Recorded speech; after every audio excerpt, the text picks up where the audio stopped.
Oke, layar saya seharusnya sudah terlihat, teman-teman.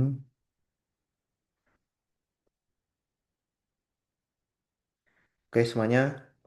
Assalamualaikum warahmatullahi wabarakatuh. Terima kasih pada teman-teman yang sudah menyempatkan hadir di acara webinar ANSYS Fluent pada siang hari ini. Jadi, sebelum acara webinar dimulai, seperti biasa kita ada sedikit introduction dan juga informasi terkini seputar PT Tensor. Nah, jadi bagi teman-teman yang belum mengenal apa itu PT Tensor Karya Nusantara, jadi kita jelaskan secara singkat. Intinya PT Tensor Karya Nusantara bergerak di bidang desain engineering khususnya untuk CAE ya. Dan kita basicnya adalah consulting and training. Dan kita sudah bermain di bidang CAE sejak tahun 2013 teman-teman. Nah, kita juga menyediakan jasa custom software dan kita merupakan distributor software salah satunya yaitu ANSYS teman-teman. Kita mulai menjual atau mendistribusikan software ANSYS di Indonesia teman-teman. Dan kita memiliki lebih dari 10 engineer yang siap membantu project-project klien kita ya. Mungkin teman-teman ada project terkait skripsi, tesis, disertasi, ataupun project di industri yang membutuhkan simulasi bisa hubungi kami ya. Nanti untuk kontaknya akan kami share di akhir slide. Nah, berikut adalah galeri-galeri consulting and training yang pernah kita kerjakan di perusahaan-perusahaan besar ya. Seperti di Indonesia Power, PT PAL, Michelin Group, Kementerian Perhubungan, PLN, Batan, dan perusahaan lain-lainnya yang tidak bisa kami share satu-satu. Nanti durasinya akan terlalu panjang. Nah, kita juga menyediakan jasa software custom ya, seperti software ERP ini kita sedang develop. Kemudian yang sebelah kiri ini merupakan software untuk pelatihan apa ya saya overhaul dari turbin di Indonesia Power ya. Kita sudah bikin animasinya dan juga pembuatan report dan pembuatan untuk apa istilahnya. Ya ini macam-macam ada exhaust suction, ada combustion, kompresor nih kita bikin dari nol menggunakan SolidWorks dan kita ubah di website. Kemudian kita menggunakan software berlisensi komersial seperti ANSYS tentunya, kemudian Cadence, Autodesk, SolidWorks, dan OpenFOAM teman-teman. Berikut adalah klien-klien yang pernah menggunakan jasa dari PT Tensor. Mungkin di sini teman-teman sudah familiar dengan klien kita seperti Pertamina, PLN, Wika, siapa yang tidak mengerti. Kemudian ada Utama Karya, PAL, New Armada, Pocari Sweat, Alam Sutra, dan tidak kalah penting universitas yang terkenal di Indonesia seperti UGM, ITB, ITS, UI, dan lain-lain. Berikut adalah contoh proyek yang pernah kita kerjakan di industri seperti struktur pada lampu. Berikut ini kita meshing hingga berjuta-juta menggunakan komputer di kantor. Selain finite element, kita juga analisis untuk CFD-nya seperti external flow pada gambar di tengah ini. Kemudian ada mixing tank yang sering kita kerjakan di industri-industri besar. Baik itu multiphase ataupun single phase kita bisa libas semua teman-teman. Kemudian ada water tank, ada apa ini namanya displacement transitional ya dari apa ini heat exchanger teman-teman. Kemudian ada finite element pada water tank. Kemudian ada contoh struktur pada support pressure vessel teman-teman. Nah, mungkin teman-teman yang tertarik menggunakan jasa atau produk dari PT Tensor, silakan hubungi kontak di slide berikut ini seperti email, WhatsApp, Instagram, dan juga kita ada YouTube channel yang teman-teman bisa subscribe. Dan rekaman webinar pada siang hari ini kita juga akan upload di YouTube kita. Jangan lupa di subscribe supaya teman-teman tidak ketinggalan update dari channel kita. Oke, yang terakhir, mungkin di sini teman-teman ada yang sudah mendaftar lowongan kerja freelance simulation engineer dari Beta Tensor. Ini sudah kami tutup ya tanggal 21 Juli. Untuk pengumumannya tunggu saja di hari Selasa besok tanggal 28 kalau nggak salah. Ya, nanti baik teman-teman yang lolos ataupun tidak lolos wawancara akan kami email. Ditunggu saja teman-teman ya. Oke, untuk introduction, untuk kuotanya berapa ya Mas? Rahasia.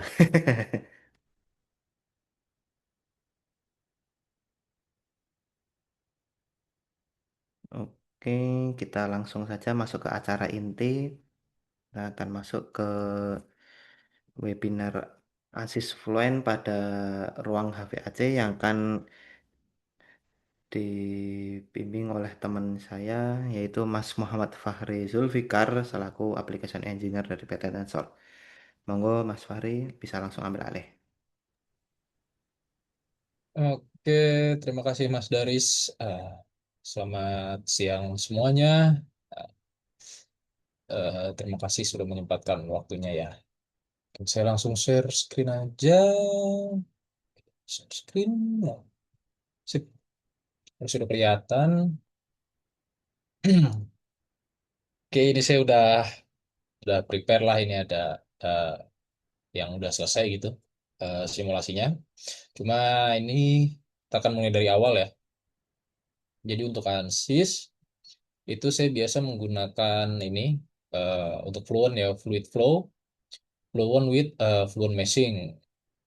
Ya, itu lebih simpel lah untuk proses meshingnya dibandingkan meshing menggunakan workbench meshing gitu ya. Oke, ini langsung kita ya import aja geometrinya. Ini saya udah siapin juga di sini. Kita set training room. Nih, oke, kita buka dulu lah sebentar untuk preparationnya ya.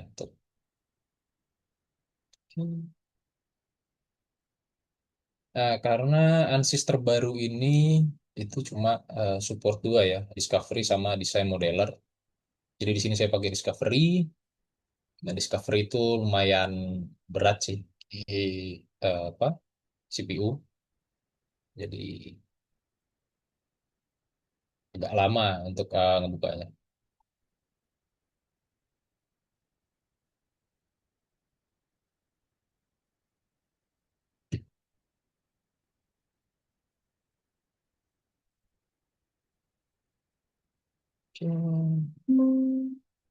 Sip. Nah, ini jadi saya udah bikin nih apa ruangannya ya, apa volumenya, ruang-ruang area udaranya, area udara. Jadi, nah aslinya itu ruangannya gini gitu ya, bikin simpel aja. Ya, ada jendela, ruangan, ini ada AC-nya juga dan ada TV gitu ya, isi 6 orang. Pulang ini yang hijau nih ceritanya orang. Nah, untuk mendapatkan si area fluidanya ini, tuh saya tunjukin aja langsung ya. Ini kan ruang tertutup. Jadi biasanya kalau ruang tertutup itu saya space-nya di hide, hide lagi. Ini dari apa? Ini tuh diimport dari Inventor ya. Kalau dari sipil nggak pakai Inventor sih. Ini kemudian bisa prepare, oke, kemudian pakai yang volume extract gitu. Volume extract ini kita pakai ini ya, select loops of edge. Ya, select loop edge. Ya, terus di zoom. Oke, dan ini. Kemudian yang biru ini inside face-nya, tinggal di review inside faces-nya ya. Lihat prosesnya kurang lebih gini lah. Oke, kemudian tinggal di checklist. Nah, kita dapat nih udah volume sini ya. Oke, kemudian kita kasih nama untuk bisa dilihat. Oke, ini jadi name selection ini udah saya kasih nama ya. Jadi ini kita kasih nama window, bisa diklik kanan kemudian mana ya? Name. Oh, bisa di sini nih. Langsung atau Ctrl G gitu. Oke, gitu. Nah, ini window, kemudian di sini ada TV ya. Di sini ada human atau ntar jadi thermal load-nya di sini, kemudian ada inlet, ini inlet AC, dan ini outlet AC. Nah, sebenarnya ini konsepnya kebalik sini. Ini yang keluar dari AC, yang dingin. Nah, ini yang outletnya ini nanti yang masuk ke AC ya, udara panasnya. Nanti di sini ada perpindahan panas di jendela aja. Di tembok yang kita asumsikan nggak ada perpindahan panas ya. Kemudian juga di TV gitu. Oke, ini udah. Nah, ini kalau udah ekstrak ini, kurang lihat sih. Ini kan ada dua ya. Jadi yang tadi itu yang hasil import.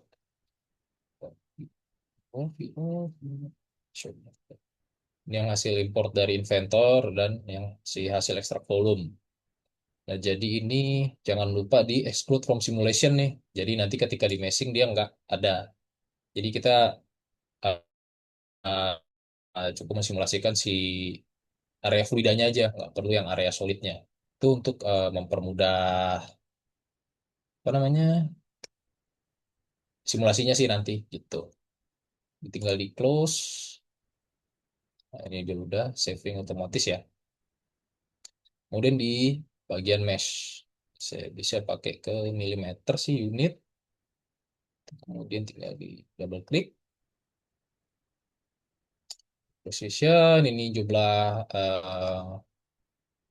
apa core yang digunakan ya bisa disesuaikan. Karena saya ada 6 core, saya pakai semua 6.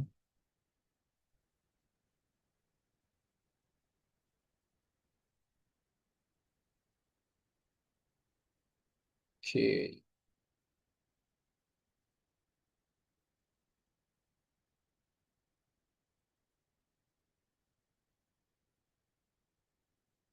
Oke, ini langsung aja input geometri.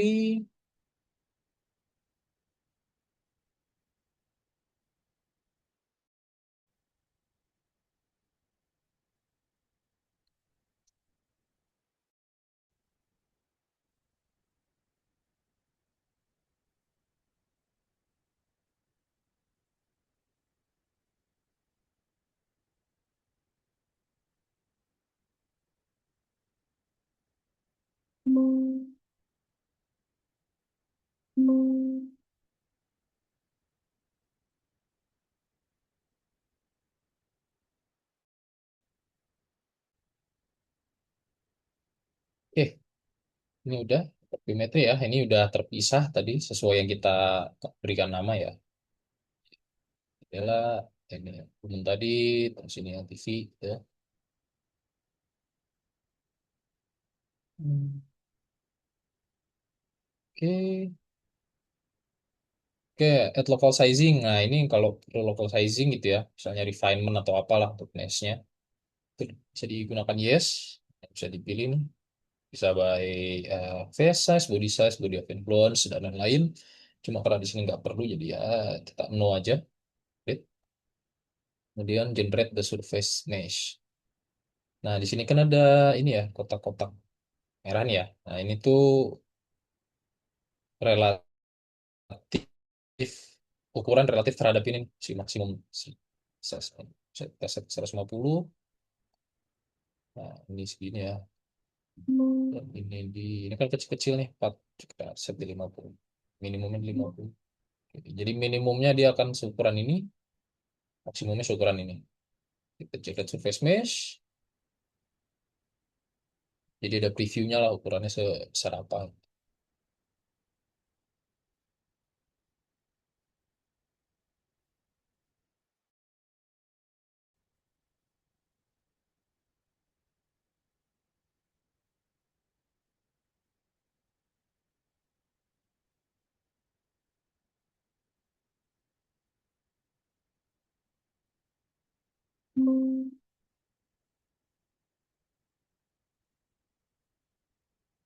Dan oke, ya surface mesh. Terus kemudian kita Mau di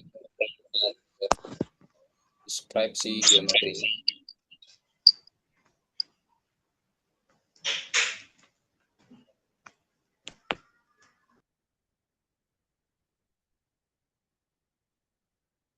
Ini ada 3 jenis ya, geometry types. Berhubung ini cuma solid, fluid aja, kita pilih yang geometry consists of fluid regions with no voids. Kalau ini no multi share topologi ya, kita nggak perlu. Kemudian ini juga nggak perlu, dan multi zone meshing juga nggak perlu, jadi no semua. Script geometry, di sini ada update boundaries ya. Ini udah sesuai dengan yang tadi kita kasih nama. Ini boundary type-nya bisa diubah. Nah ini udah sesuai lah. So, update boundary. Nanti ini juga bisa dirubah sih di solutionnya. Oke, kemudian ini region name ya, volume. Ini region type-nya fluid, solid atau liquid. Ini saya fluid, fluid doang. Fluid region. Di sini boundary layer. Boundary layer itu penting ya kalau kalian eh, eh, apa belajar terkait Y plus.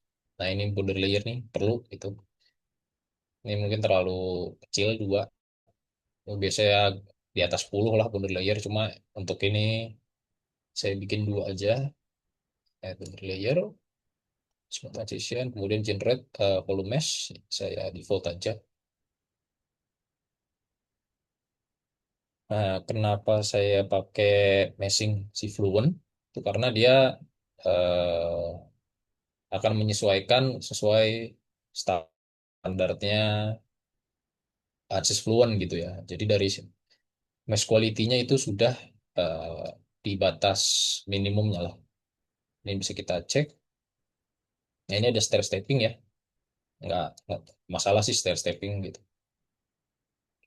Ya, di sini share quality dan lain-lain. Bisa kita cek share quality, diagnostik nih ya. Jadi dia akan menyesuaikan lah misalnya gitu. Orthogonal quality-nya itu di minimum 0,2, maksimumnya 1, average-nya di 0,8. Kalau yang pakai meshing workbench itu bisa jadi tuh minimumnya di bawah 0,2 ya. Kemudian juga skewness ya. Jadi untuk CFD itu saya biasanya ngecek di ortogonal dan skewness. Nah, skewness maksimumnya tuh di 0,79. Nah, ini kan maksimum tuh 0,8 untuk CFD idealnya.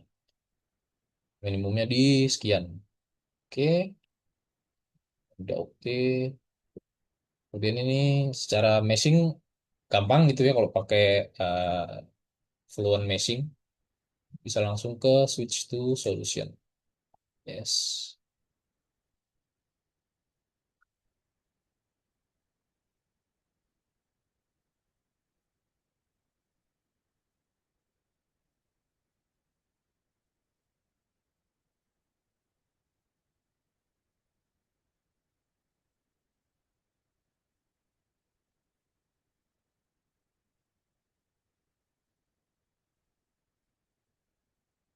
Oke, ini udah.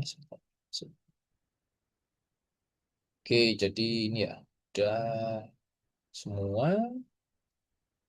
Kemudian kita, oh, hal pertama yang kita ubah adalah units. Karena kita temperatur yang pakai derajat Celcius, kita set di sini, Celcius. Oke, udah close. Nah, untuk solvernya sendiri itu pakai preset base, kemudian velocity from motion absolute, dan time-nya kita pakai steady aja biar gampang ya. Sama gravity-nya nggak usah dikonsider lah.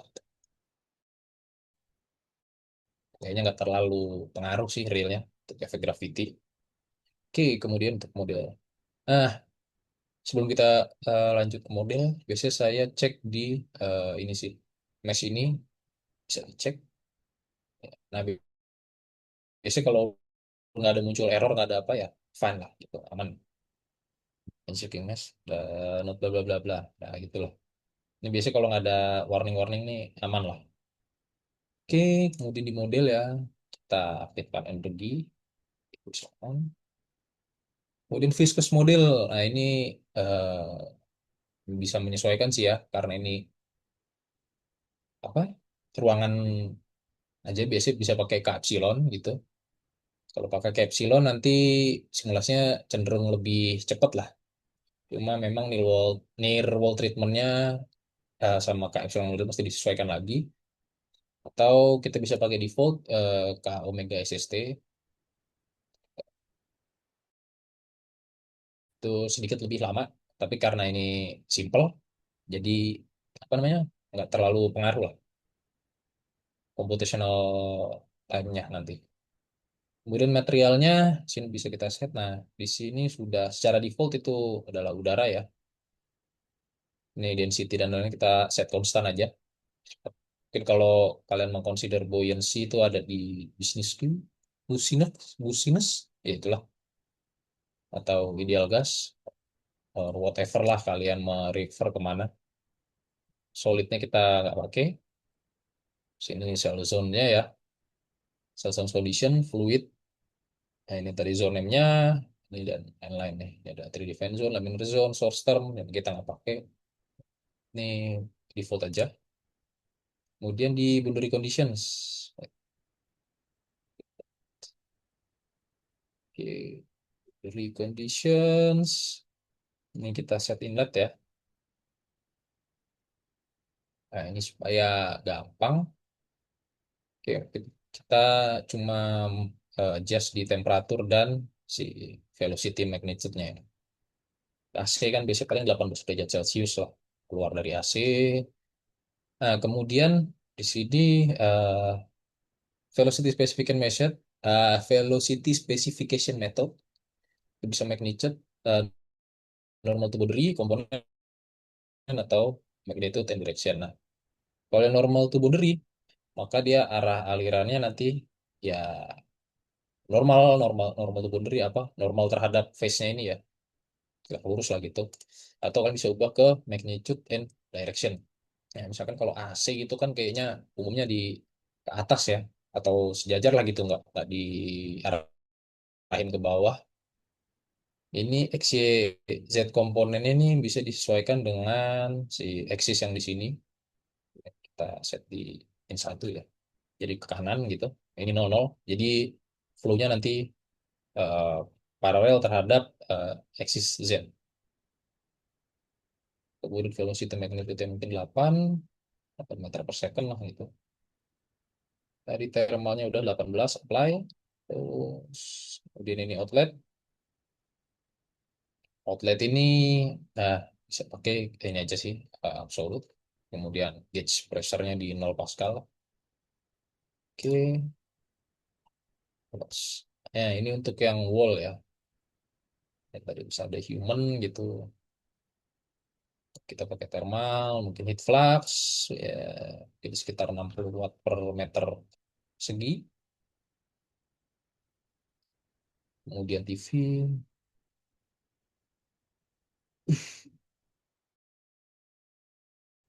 itu ya mungkin di 90.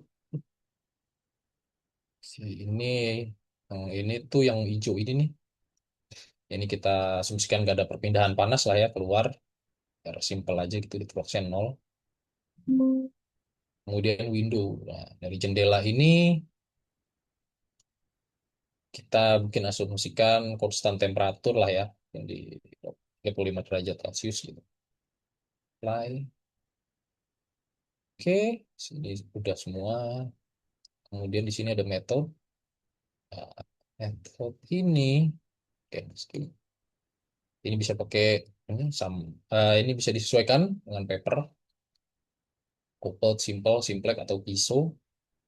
Kemudian spatial discretization ya, bisa second order. Ini pressure, gradient, nah ya, ini momentum, turbulen, bisa either second order atau first order, bisa disesuaikan. Jadi kalau first order itu lebih ke stability dari si simulasinya, dia akan lebih stabil ya, nggak rentan terhadap apa namanya errornya naik lah. Nah, ini lebih stabil kalau first order. Nah, kalau second order ini nilainya lebih akurat, akurasinya lebih tinggi, tapi lebih rentan terhadap error. Oke, karena ini simple, jadi bisa pakai second order aja lah. Kemudian ini kontrol ya untuk relaxation factor, bisa dipakai default aja. Kemudian ini report definition. Nah ini ya VAC, paling ya ceknya di inilah kita pakai temperatur ya, average temperatur sebagai statik. Sini average temperatur. Oke, terus oke ini udah monitor seni residual. Nah kalau tadi apa pakai first order itu lebih mudah convergence. Nah, kalau second order lebih akurat bedanya itu sih. Jadi kalau simulasinya agak-agak sulit gitu, mungkin bisa pakai first order dulu, sekian iterasi, kemudian ganti ke second order. Nah ini defaultnya gini ya, kita kayaknya ini mungkin kalau di universitas biasanya minta satu pangkat 06 ya, satu E06 lah biasanya, satu E minus 06 semua biasanya gitu. Nah ini kita pakai default aja, import file tadi udah default, default. Oke, ini langsung kita ke solutions, ini metodenya hybrid aja, initialize. Oke, initialize, ini kita iteration karena cepat 400 lah. Kelihatan. Oke, bisa langsung di run.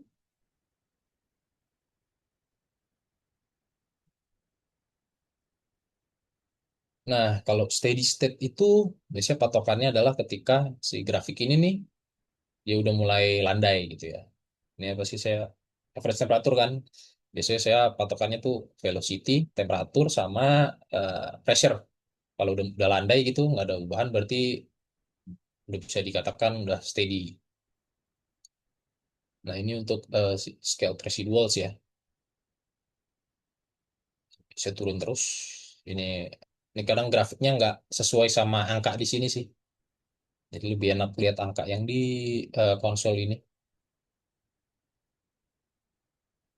Nah, ini sudah relatif turun sih, turun naik ya. Ya gitulah.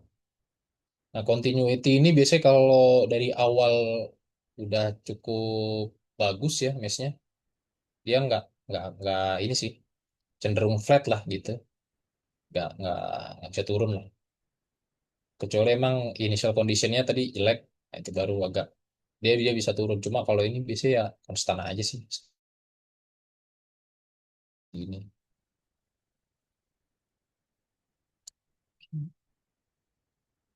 Nah, ini average-nya turun terus ya. Nah, ini bisa mungkin di bawah 24. Cuma karena ini steady state, jadi nggak tahu nih kira-kira AC dinyalain berapa lama nih baru mencapai temperatur sekian. Nah, kalau itu harus simulasi yang transient. Kalau transient itu sedikit agak, ya nggak sedikit sih, itu lebih lama daripada steady state. Nah, ini kan kelihatan nih kurvanya makin lama makin melandai kan. Nah, ini kalau sudah landai itu baru dikatakan dia sudah steady. Jadi kalau steady state itu nggak mesti mengacu ke residual. Itu sih.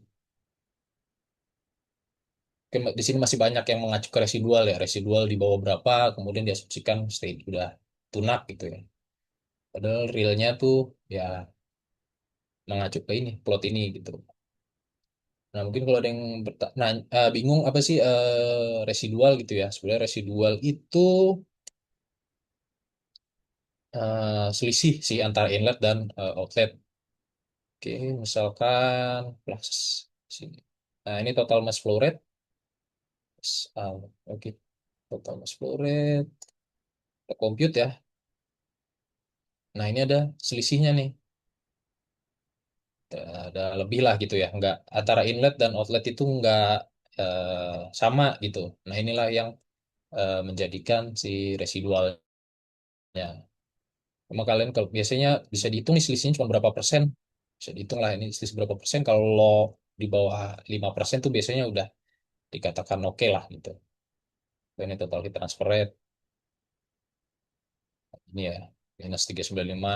Kan ini mungkin kalau dihitung positifnya berapa, negatifnya berapa lah gitu. Kurang lebih gitu sih. Oke, mungkin ini simulasinya udah ya.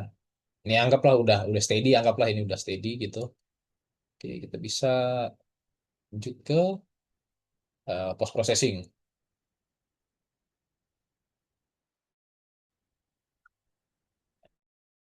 Post processing biasanya yang ditunggu-tunggu sih ya, yang ada gambar, warna-warna gitu.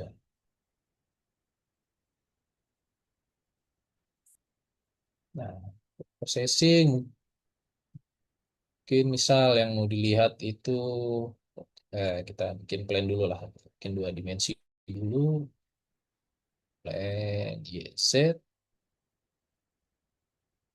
ke tengah ya. 4,18 berarti 2,9 9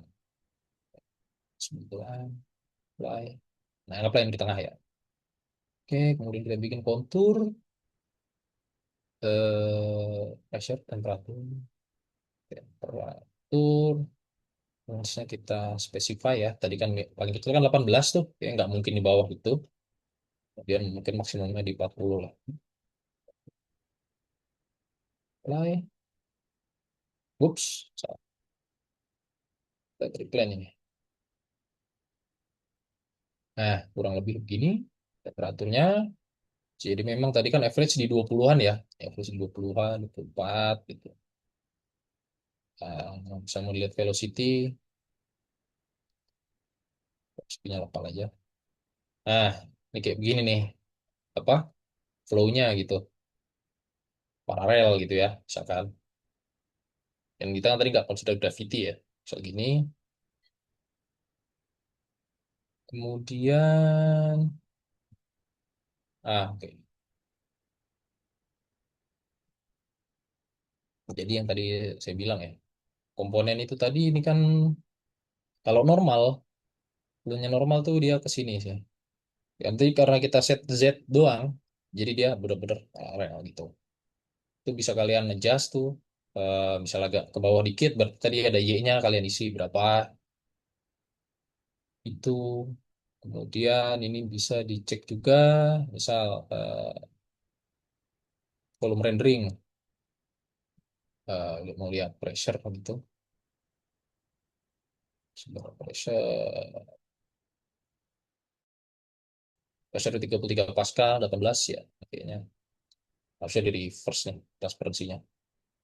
Atau di eh, temperatur gitu misalnya ya, 18, ya, 40 supply. Nah, ini kelihatan nih. Kan. Jadi di sini nih memang ada panas nih dari si jendelanya gitu. Tadi kan kita set di 35 ya, konstan temperatur. Kemudian juga di sini nih, di sekitar humannya nih, lautnya gitu. Di sini kelihatan ya warnanya agak terang dikit. Ya, ini kan lebih, berarti sini lebih dingin, sini lebih, sedikit lebih panas lah gitu. Kemudian misalnya mau lihat aliran udaranya ya, sakit nggak aliran lah, kecepatan udara di ruangannya gitu misalkan. Bisa kita play lalu text vector variable velocity apply. Nah, ini bisa dilihat nih si kecepatan udaranya. Ya. Ini memang nih nembakinnya ke arah sumbu Z aja, itu lurus. arah TV gitu, kemudian di sini balik gitu ya. Nah, ini jadi ukuran dan warna itu menyesuaikan dengan besaran si vektornya ya. Ini kan kelihatan lah gitu. Nah, di sini mungkin relatif stagnan gitu ya. Ini sini ada nggak ada aliran nih. Sini masih ada aliran lah sedikit-sedikit gitu. Kemudian bisa juga misal streamline, streamline ya. Start from inlet line. Nah, kurang lebih kita mau lihat streamline dari si udaranya ya, aliran udaranya begini karena memang nabrak tembok vertikal gitu ya. Jadi benar-benar lurus gitu. Atau misal mungkin saya bandingin sama ini ya tadi yang saya udah coba gitu. Ini bisa juga nih tinggal load results gitu. Terus di ah, masih desktop.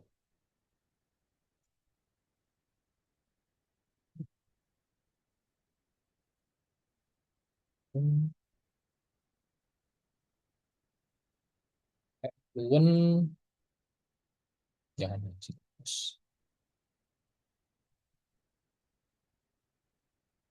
inilah.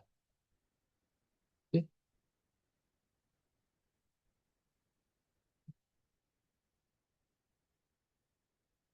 Nah, ini bisa juga ini streamline misalnya. Nah, so kalian mau bandingin lah streamline antara dua ini. Ini kan agak turun ya. Bisa nih compare side by side gitu atau mungkin vektor gimana gitu. Kalau ini kan dari lurus, ini agak bawah dikit gitu. Kalian bisa bandingin. Mungkin gitu sih. Oke, apalagi ya? Ya, itu atau sebaran ya gini aja lah. Oke, mungkin dari sini ada yang ingin ditanyakan? Dan dari post processing atau pre processing atau pas processingnya bisa langsung open mic atau di chat.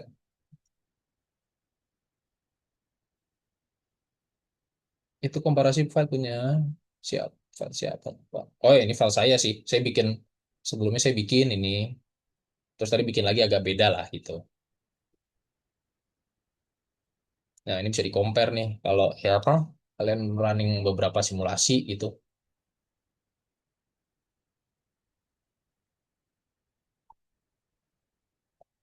Oke, mungkin ada yang ingin ditanyakan dari post processing, pre processing dan lain-lain.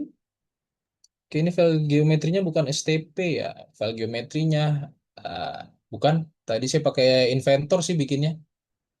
Inventor Assembly, IAM berarti.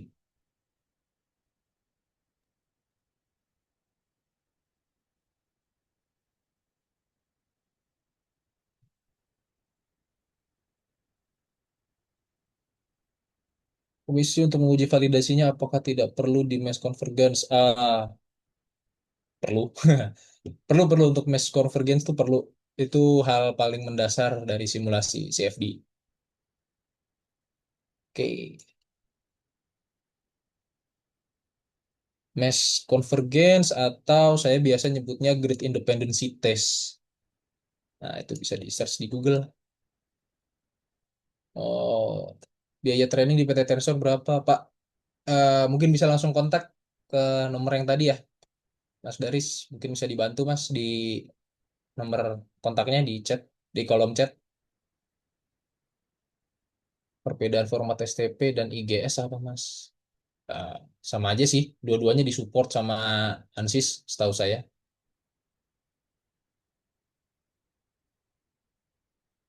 Kalau di case ini bagusnya pakai metode apa? Maksudnya gimana tuh, Mas Syaukani Ibrahim? Mesh-nya, oke. Mesh itu sebetulnya preferensi ya. Kalau saya sih ya, biasanya pakai yang kotak-kotak tuh apa? Hexahedral ya. Tuh, saya pakai hexahedral. Tuh, ini pakai polyhedral. Kalau pakai tetrahedral tuh saya cenderung menghindari ya karena eh, boros memori sama rawan yang namanya numerical numerical diffusion. Kebalikan numerical diffusion itulah. Jadi suka error lah angkanya kalau yang pakai tetrahedral. Either polyhedral atau hexahedral sih itu paling ideal, paling optimal lah menurut saya. Terus sama yang masih izin bertanya terkait akses discovery. Di discovery juga ada simulasi fluid flow. Bedanya dengan di flow apa ya Mas? Discovery itu saya lebih senangnya buat ini sih, eh, pre pre analisis ya. Jadi kira-kira kalau desain ruangan gitu, misal nggak perlu yang mendetail itu bisa pakai ANSYS Discovery. Tapi kalau yang perlu detail gitu ya, misalnya ini kan simple banget nih, ini mungkin sebenarnya di Discovery bisa gitu. Cuma kalau yang udah cukup rumit gitu, mungkin ini kan single single phase flow ya, gampang lah. Misal multi phase flow itu ya pasti pakainya di ANSYS sih gitu. Multi phase atau ada partikel atau apa humidity gitu ya. Ini kan humidity nggak dimodelin tadi ya. Humidity itu mungkin cenderungnya pakai Fluent. Penggunaan sistem analisa apakah ada perbedaan antara Fluent Mesh dan CFX? Itu saya nggak bisa komentar karena saya nggak pernah pakai CFX. Saya cuma biasa pakai Fluent Mesh.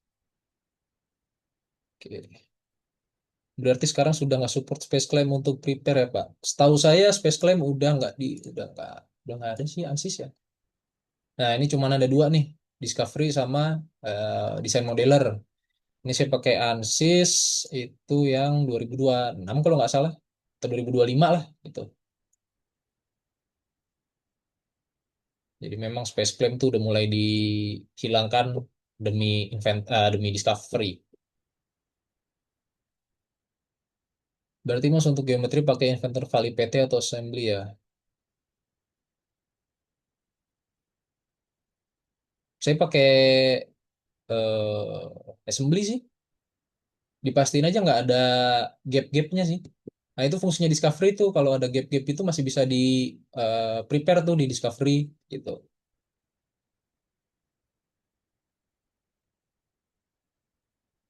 Oke, Oke, boleh dijelasin Mas untuk skewness-nya itu apa ya? Eh, ya, ini agak panjang sih. Mungkin bisa di search teori mengenai skewness ya. Skewness and orthogonal quality is. Nah, ini biasanya ada nih. Ini aja di websitenya ANSYS ada kok. Ini di ANSYS Help-nya ada. Mungkin bisa baca di sini ya.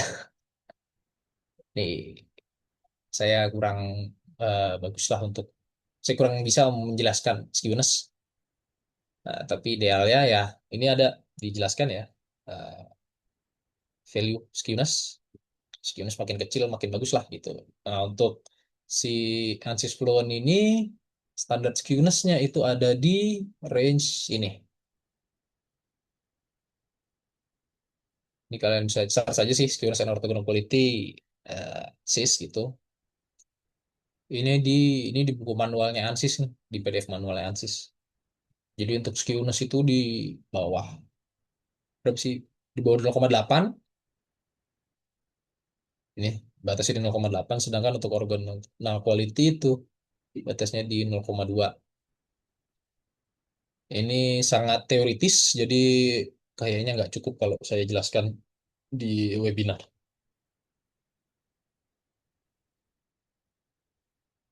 Ini akan berpengaruh sama hasil sih, gitu. Oke, kita ada lagi yang ingin ditanyakan.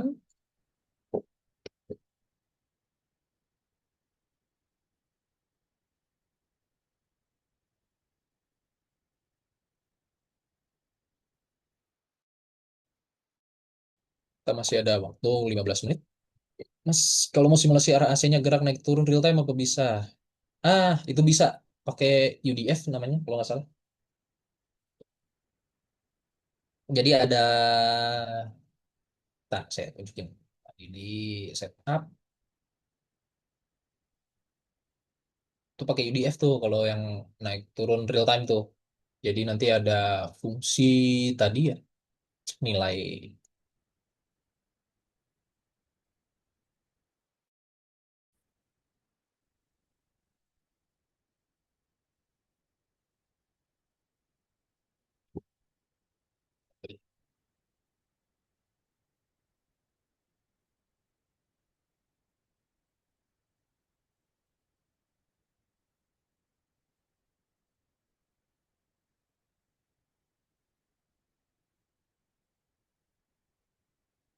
Bentar ya, agak lama, sorry. Oke, tadi di sini boundary condition inlet velocity. Oke. Nah, di sini ini kan ada X, Y, Z ya, komponen flow direction. Ini bisa pakai yang namanya UDF. Nah, dari UDF ini nanti kalian bisa set itu. Jadi pada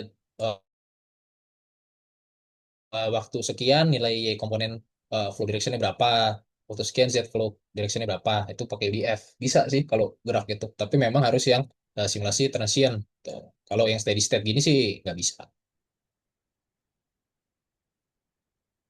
Iya, Pak, transient.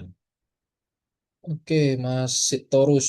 Kemarin saya coba simulasi terkait gasa, tapi saat kondisinya muncul, tapi streamline-nya nggak muncul. Itu kenapa ya?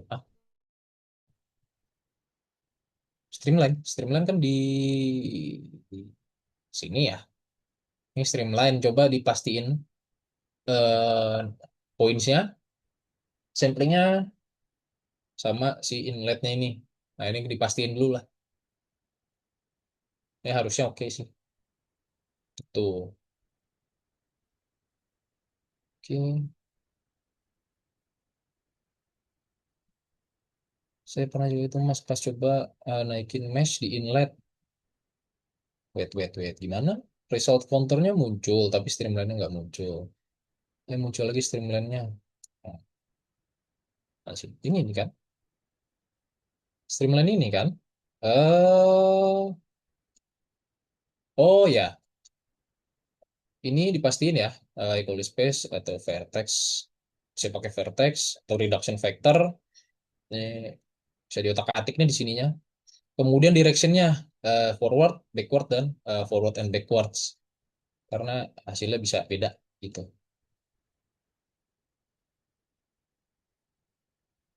Dan pastiin juga kalau streamline itu domainnya, all domains gitu misalkan. Kemudian start from-nya itu di mana si fluidanya eh, start dari awal ya.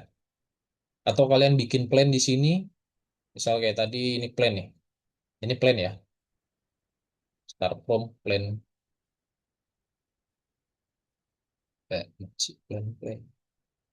plan. Muncul nggak? Oh. Nah, ini juga bisa nih start from plan.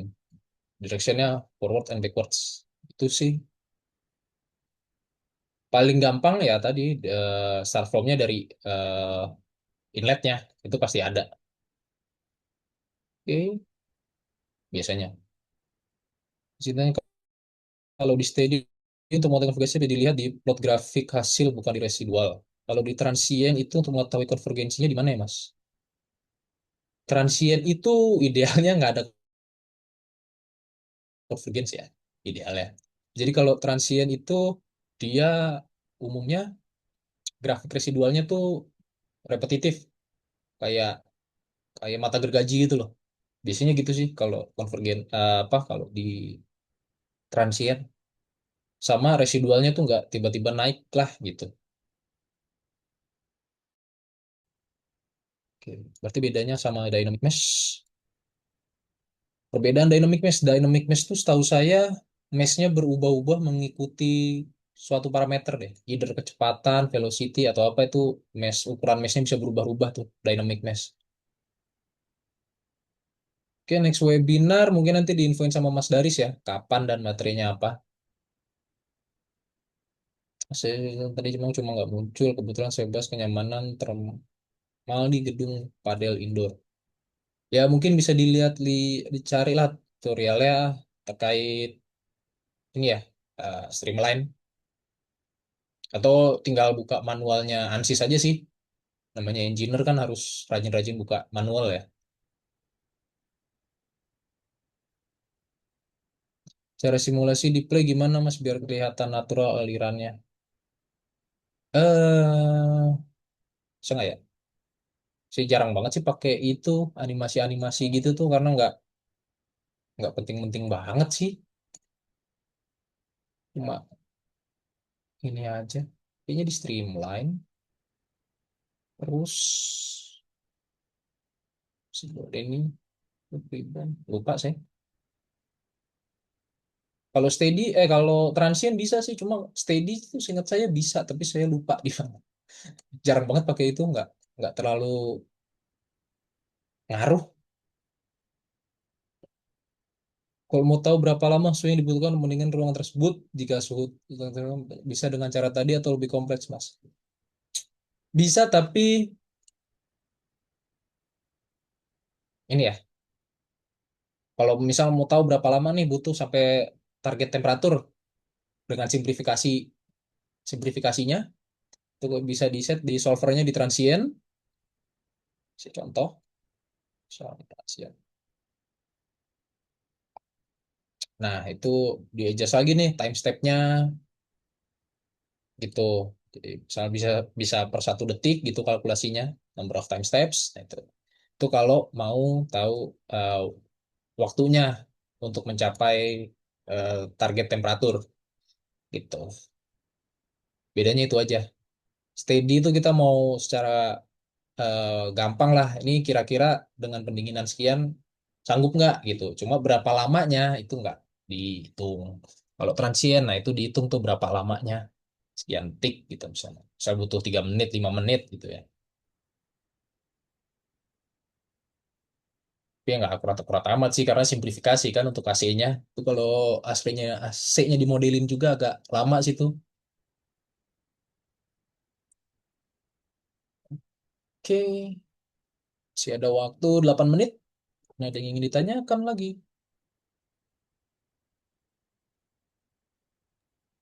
Mas izin bertanya Mas. Oke. Jadi saya baru kenal CFD. Jadi Mhm. saya masih basic banget ini.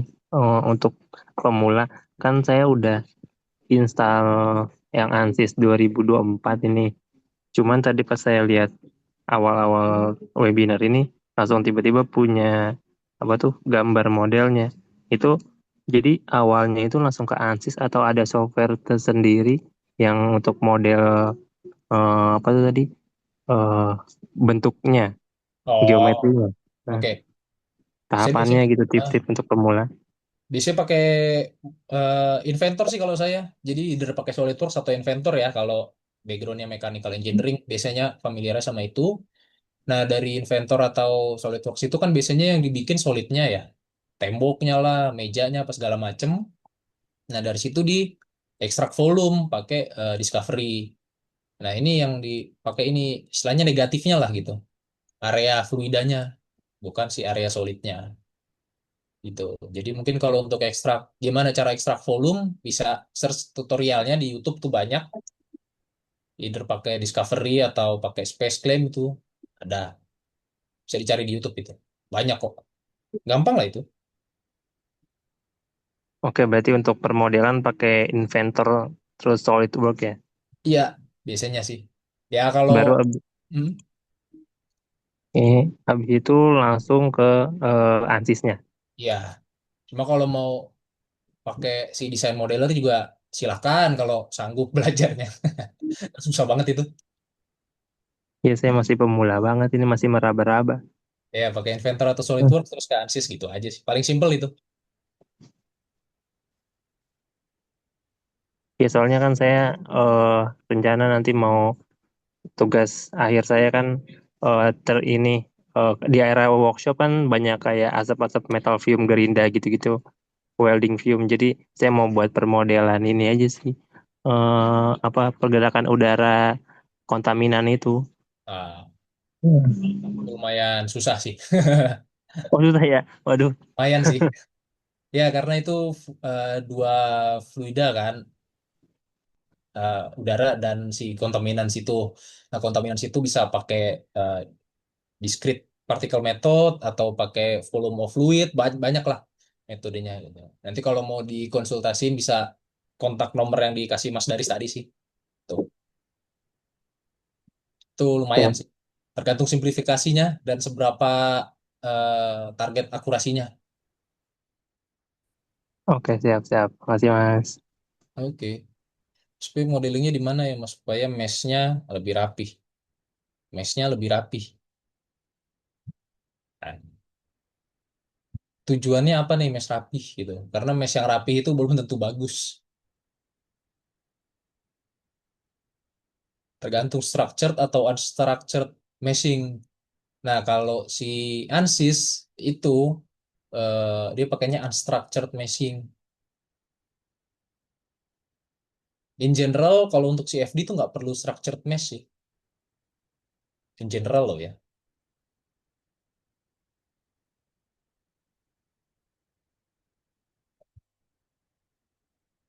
Modeling dan mesh itu dua hal yang terpisah.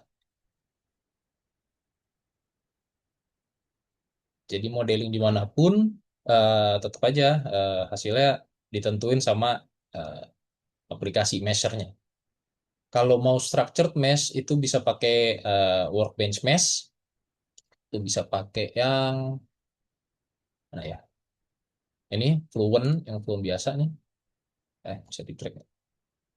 Ini dia meshnya pakai workbench mesh, itu bisa tuh dirapihin tapi bisa bikin botak lah.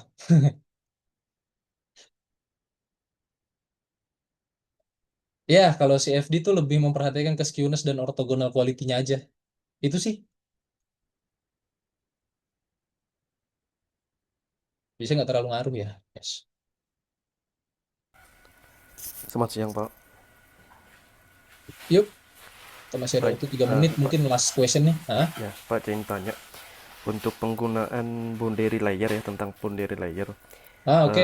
Untuk setahu saya penggunaan boundary layer itu kan untuk menangkap fenomena fluida terhadap apa namanya, sesuatu profil yang solid ya. Betul. Bagaimana nanti? Nah, tetapi walaupun teorinya sudah tahu, fungsi atau cara penggunaannya supaya lebih maksimal itu bagaimana dan di mana. Misalkan dalam kondisi HVAC kayak tadi, apakah boundary layer itu penting? Nah, kalau penting itu di bagian mananya yang harus di boundary layer? Apakah semuanya atau bagaimana? Oke. Karena setahu saya kan hanya untuk penggunaan aerodinamik, untuk aerospace saja yang sangat penting. Tapi kalau untuk Hmm. HVAC itu apakah penting juga? Kalau penting, kapan dan di mana penempatannya? Terima kasih, Pak. Oke, jadi kalau itu ya boundary layer idealnya itu mungkin ya kalau ini nggak perlu sih sebetulnya ya. Mungkin ya, atau mungkin boundary layer satu atau dua cukup lah karena boundary layer itu akan mempengaruhi perpindahan panas. Jadi kalau boundary layernya nggak bener, biasanya perpindahan panasnya itu agak ada error lah gitu. Itu kemudian misal tadi ya, sama ini dari si viscous model. Viscous model biasanya kalau HVAC itu kan pakai K epsilon. Pakai K epsilon anggaplah bikin satu atau dua boundary layer itu udah cukup. Tapi kalau K omega itu butuh boundary layer yang cukup banyak ya. Patokannya di mana? Itu patokannya di nilai Y plus. Sini nilai Y plus tunjukkan nggak ya? Oh di sini deh. Oh, di sini di sini. Sini itu nilai Y plus itu bisa dilihat dari wait,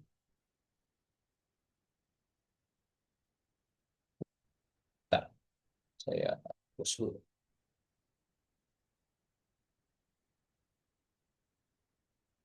Sini bisa nggak ya? Lihat nilai Y plus. Ini ada wall Y plus. Sini bisa dilihat Y plus. Mungkin kita lihat di sekitaran sini. Ini kita hilangin. Nah ini Y dapat. Nah ini nilai Y plus ya. Ini nilai Y plus itu tadi berpengaruh sama kecepatan. Pokoknya nilai ini ditentukan sama kecepatan dan tinggi dari layer pertama si meshingnya. Idealnya untuk epsilon, K omega sorry. Untuk K omega itu Y plusnya di bawah 5. Kemudian untuk K epsilon itu Y plusnya itu antara 30 sampai 100. Nah, untuk nilai 5 sampai 30 itu umumnya dihindari karena itu transisi antara wall wall wall modeling sama fully fully resolve untuk si boundary layernya gitu. Jadi untuk itu ditentukan sama nilai Y plus gitu sih. Tapi kalau untuk simplifikasi ya misalkan cuma ngecek apa namanya, inilah gampang nih VAC gini. Sebenarnya boundary layer satu atau dua cukup sih gitu. Idealnya boundary layer tetap dipakai untuk permindahan panas ya. Jadi satu atau dua. Apalagi kalau kalian pakai tetrahedral. Itu karena saya udah pernah ngalamin sendiri pakai tetrahedral nggak ada boundary layer, eh, berantakan itu perpindahan panasnya. Nah, mungkin bisa dicari lagi ya tentang Y plus ini dan boundary layer ya. Dan wah ya logarithmic wall itu bisa di search lah di Google. Oke, mungkin bisa menjawab ya Mas ya. Kebetulan udah jam 2 nih gitu. Oke, mungkin Mas Daris bisa diambil alih lagi Mas. Oke, mohon maaf karena sudah menunjukkan pukul 2. Jadi saatnya webinar pada siang hari ini kita tutup. Nanti untuk webinar selanjutnya tunggu di bulan depan teman-teman ya. Nanti untuk materinya apa, follow aja Instagram kami. Oke, kurang lebihnya mohon maaf. Saya Deris Arsyada dan pamit. Wassalamualaikum warahmatullahi wabarakatuh.